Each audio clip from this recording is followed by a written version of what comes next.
মারামারি হয়নি। না, দেখেন খেলাটা দুই দলই জিততে চেয়েছি আমরা, আর স্পেশালি আমরা শুরুটা ভালো করিনি। সো এরকম ক্রাঞ্চ মোমেন্টে আই অলওয়েজ ফিল করি যে আমার প্লেয়ারকে প্রোটেক্ট করার দায়িত্ব আমার।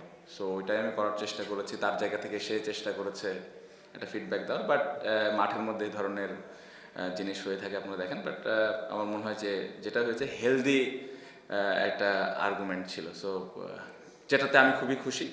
খেলার মাঠে এই ধরনের টেম্পারমেন্ট থাকা আমার মনে হয় সামটাইমস জরুরি।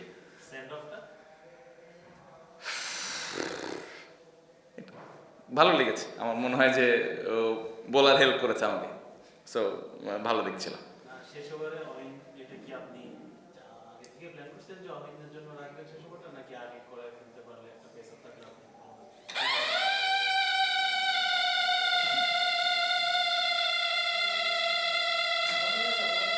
ওটা অফ করে দেন, মানুষ কম আছে, একদম অফ করে দেন দাদা। ওকে। সো আমি ওকে 3-4 ওভার আগে বলে রেখেছিলাম যে করা লাগতে পারে, কারণ আমরা রানটাই এত কম করেছি। আমার যেগুলো মেইন বোলার ছিল ওদেরকে আমার আগে ইউজ করতে হয়েছে, কারণ আমার উইকেট দরকার ছিল। সো আপনি দেখেন লাস্ট ওভারে এই এত কম রানের মতো লাস্ট ওভারে 10 রান আমাদের ছিল। সো ওই কারণেই আমি ওই রিস্কগুলো নিয়েছি। আমার হাতে খুব বেশি অপশন ছিল না, আর অহিনের ওপরে আমার পূর্ণ বিশ্বাস ছিল যে ও পারবে, এবং ও যেভাবে বল করেছে আই এম ভেরি হ্যাপি। কারণ এই ধরনের টুর্নামেন্ট খেলার এক্সপিরিয়েন্স কম, পাশাপাশি এরকম একটা কঠিন সময়ে বল করা এটা অনেক সাহসের ব্যাপার। সো ও যে সাহস করে বলটা করেছে এবং যেভাবে বল করেছে আমি ভেরি হ্যাপি। আমি মনে করি যে সামনের দিকে ও যেভাবে চ্যালেঞ্জ নেওয়া শুরু করেছে, সামনের দিকে ওর ক্যারিয়ারের জন্য বা বাংলাদেশ ক্রিকেটের জন্য ভালো একটা অলরাউন্ডার তৈরি হচ্ছে। আমি মনে করি ও যদি ঠিকমতো ওর ওয়ার্ক এথিক, ওর সব কিছু ঠিকমতো করে। সজল। ক্যাপ্টেন, বললেন যে ওয়াহিনকে আগেই বলে রাখছিলেন, রান তো খুব বেশি ছিল না আসলে, মানে আপনি কি জানতেন যে এতটা ডিপে নিতে পারবেন না, ফিটটা ছিল কিনা? হ্যাঁ, আপনি যদি পুরা 11 জনের মাঠের ভেতরের ইনভলভমেন্ট দেখেন, সবাই আমরা বিশ্বাস করেছি, কারণ ক্রিকেট খেলায় যে কোনো কিছু হতে পারে। সো ওই বিশ্বাসটা ছিল। আর আমাদের যে বোলিং অ্যাটাক আছে, আমার মনে হয় যে আমরা ক্যাপাবল যে ডিফেন্ড করার মতো যে কোনো রান। সো ওই বিশ্বাসটা ছিল, এবং বোলাররা ওই এক্সিকিউশনটা ভালোভাবে করেছে। সো ওই কারণেই ওই বিশ্বাস থেকে আমি ওদেরকে বলে রেখেছিলাম। এটা নাও হইতে পারতো, বাট ওর প্রিপারেশনের জন্য আমি আগে থেকে বলে রেখেছিলাম। আমাদের হাতে ওয়াসিমও ছিল, তারপরে রায়ান বার্ল ছিল। বাট আমার কাছে মনে হয় যে আমার দেশের একটা ছেলে যদি এরকম সিচুয়েশনে বল করে খেলা জিতাই দিতে পারে, তাহলে আমার আরও বেশি ভালো লাগবে, এবং ও ভবিষ্যতে বাংলাদেশ টিমে যদি খেলে তাহলে এই এক্সপিরিয়েন্সটা ওর কাজে দিবে। আপনি যদি আগের ম্যাচের সুপার ওভার দেখেন, রিপন বল করেছে। সো আমি অলওয়েজ প্রেফার করি যে আমাদের দেশের কেউ এরকম এক্সপিরিয়েন্স করুক। সো খুবই খুশি, আমি যেটা বললাম একটু আগে, যে ও যেভাবে চ্যালেঞ্জটা নিয়েছে এবং যেভাবে বল করেছে, এটা আসলে ভবিষ্যতের জন্য ওর জন্য ভালো, এবং আমাদের অ্যাজ এ হোল টিম আমরা আরও কনফিডেন্ট ফিল করছি তার উপরে। মাহমুদ। লাস্ট বলটা স্পেসিফিকলি বলবেন না? লাস্ট বলটা থেকে মনে হচ্ছিল যে এক রান হতে পারতো এখানে, ছোট যদি একটু আগে হতো, বা কি মনে হচ্ছে? হ্যাঁ, যে কোনো কিছু হতে পারতো, সোজা অহিনের হাতেও যেতে পারতো, আমরা 1 রানে জিতেও যেতে পারতাম, বা আবার সুপার ওভার হইতো, অনেক কিছু হতে পারতো। বাট আমার মনে হয় যে আহ, আহ, ওই জায়গায় আসলে আপনি ওইভাবে কমেন্ট করতে পারবেন না যে আরেকটু ভালো কিছু হলো, আরেকটু বেটার কিছু হইতো। বাট ওভারঅল আপনি যদি মনে করেন, দেখেন ম্যাচটা, আমার মনে হয় যে খুব ভালো একটা গেম হয়েছে। সুপার ওভারে ম্যাচটা যায়নি শেষ পর্যন্ত, এটা নিয়ে কিছুটা আফসোস কাজ করতেছে। আপনি কি মাথায় চিন্তা ছিল এমন যে ম্যাচটা সুপার ওভারে যেতে পারে, আমাদের ও বল করবে বা ব্যাট করবে, এমন কিছু কি মাথায় তখন? না, না, না, লাস্ট বল পর্যন্ত আমরা এরকম চিন্তা করিনি। কারণ যদি হয় আমাদের হাতে ওইটা চিন্তা করার আবার সুযোগ থাকতো। বাট আমি চিন্তা করছিলাম যে অনেস্টলি যখন 6 বলে 10 লাগে তখন চিন্তা করছিলাম খেলায় জিতবো। ইভেন যখন 3 রান দরকার তখন আমি বিশ্বাস করেছি যে আমরা খেলা জিতবো। ওই বিশ্বাসটাই ছিল। বাট আমার মনে হয় যে ওদেরকেও ক্রেডিট দিতে হবে, ওরা খেলাটা ভালোভাবে শেষ করেছে।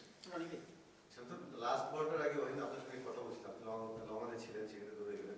ওটা কি ফিল্ড প্রেসিং দিয়ে নাকি কোন ডেলিভারি করবে সেটা নিয়ে? না, ও হলো কি ডেলিভারি করবে এটা নিয়ে। ও যেটা বলছিল যে ও ইয়র্কার করতে চায়, নাকি ইয়র্কার করবে কিনা, ও একটু কনফিউজ ছিল।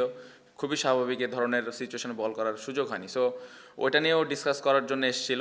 সো ওকে ক্লিয়ারলি মেসেজটা দেওয়া হয়েছে যে ইয়র্কারই ভালো অপশন, কারণ ওর ওই কন্ট্রোলটা আছে, ও এটা করতে চাচ্ছিল, সো এই জায়গাটা জাস্ট আমি ব্যাক করেছি যে তুই যেটা মন চাই করতে পারিস।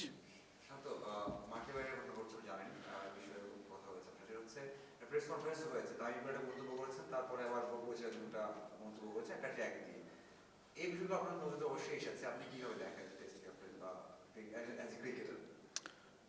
খুবই দুঃখজনক, খুবই দুঃখজনক, কারণ আমরা এমন একটা মন্তব্য করে ফেললাম এমন একজন ক্রিকেটারের সম্পর্কে, ফর্মার ক্যাপ্টেন, এবং আমার মনে হয় বাংলাদেশের one of the most successful cricketer, যাকে দেখে আমরা বড় হয়েছি। সো খুবই দুঃখজনক। এই কারণেই আমি বলবো যে আমরা প্লেয়াররা, সেটা যে কোনো ক্রিকেটার হতে পারে, সে ফর্মার ক্যাপ্টেন হতে পারে বা একজন সাধারণ খেলোয়াড় হতে পারে, সাকসেসফুল হতে পারে, সাকসেসফুল নাও হতে পারে, বাট দিন শেষে একটা ক্রিকেটার কিন্তু অলওয়েজ আশা করে সম্মানটুকু, যে আমি ওই পূর্ণ সম্মানটুকু পাচ্ছি কিনা। আমার মনে হয় সবাই আমরা এই জিনিসটাই আশা করি, যে ওই রেসপেক্টের জায়গাটা আছে কিনা। সো আমার মনে হয় যে এত বড় ক্রিকেটার এবং বাংলাদেশের হয়ে এত কিছু করেছেন,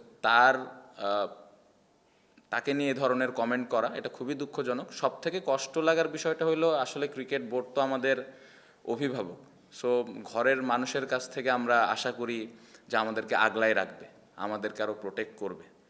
সো এই জায়গাটা থেকে আমি বলবো যে এটা একদমই অ্যাজ এ ক্রিকেটার আমি অ্যাকসেপ্ট করি না। আমি নিজেও চাই যে আমার ঘরের মানুষ আমাকে ব্যাক করবে, আমাকে সাপোর্ট করবে। আমি যদি আমার বাবা মার কথা বলি, আমি একটু ডিটেলে বলি, বাবা মার কথা বলে আমি চাইবো যে আমার বাবা মা আমাকে ঘরের মধ্যে বকাবকি করুক। আমি কখনোই চাইবো না যে মানুষের সামনে আমাকে বকাবকি করুক, যদি আমি ভুল করি। সো আমি এমন একজন মানুষের সম্পর্কে এমন একটা কমেন্ট করে ফেললাম, যিনি কিনা আবার আমাদের অভিভাবক। এটা আসলে গ্রহণ করাটা খুবই ডিফিকাল্ট। সো এই জিনিসটা আমি প্লেয়ার হিসেবে একদমই মানতে পারছি না, এবং আমি এটার একদমই পক্ষে না এটা। এবং আমি জানি না এটা কেন, কি কারণে এই ধরনের কমেন্ট এসছে, বাট আমি মনে করি যে অ্যাজ এ অভিভাবক হিসেবে এই ধরনের কমেন্ট করাটা একদমই যৌক্তিক না, এবং এটা আমি একদমই অ্যাকসেপ্ট করি না। ছোট একটা question হচ্ছে, এই যে ওয়ার্ল্ড কাপ খেলা না খেলা নিয়ে একটা বিষয় চলছে, মানে আপনি তো জানেন না সিদ্ধান্ত কি হবে, কেউ জানে না কি হবে, সেটা বোর্ডের বিষয় বা আইসিসির বিষয়, কিন্তু যারা খেলছে আপনার সাথে, যারা ওয়ার্ল্ড কাপে যাবে, এই বিপিএল খেলছে, এটা ইম্প্যাক্ট পড়ে কিনা, যে প্রস্তুতিতে যতই বলা হোক যে ইম্প্যাক্ট করবে না বা মনোযোগ থাকবে প্রিপারেশনে, ইম্প্যাক্ট পড়ে কিনা, আপনি তাই দেখছেন কেমন? প্রথমত আমাদের ওয়ার্ল্ড কাপের রেজাল্ট যদি আপনি দেখেন, কোনোবারই আমরা অনেক ভালো ক্রিকেট খেলি না। আমাদের গত বছর আমরা ভালো ক্রিকেট খেলেছি, বাট আরও ভালো সুযোগ ছিল গত ওয়ার্ল্ড কাপে, বাট আমরা পারিনি। কিন্তু আপনি দেখবেন প্রতি ওয়ার্ল্ড কাপের আগে কিছু না কিছু ঘটে আমাদের। সো এই জিনিসগুলো আমি অ্যাজ এ প্লেয়ার হিসেবে বলতে পারি, 2-3টা ওয়ার্ল্ড কাপ যাই খেলছি আল্লাহর রহমতে ইফেক্ট পড়ে। এখন আমরা ওই যে অ্যাক্টিং করি যে না আমাদের কিছু হয় না, আমরা হেভি প্রফেশনাল ক্রিকেটার, তো এটা আপনারাও বোঝেন যে আমরা অ্যাক্টিং করি, এটা ইটস নট ইজি। সো আমার কাছে মনে হয় যে প্লেয়ার স্টিল চেষ্টা করে যে ওইটাকে কীভাবে দূরে রেখে আমি পারফর্ম করি টিমের জন্য, দলের জন্য, বাট এই জিনিসগুলো না হলে ভালো। বাট এই ব্যাপারটা আমি বলবো যে এটা আবার একটু আমাদের কন্ট্রোলেরও বাইরে।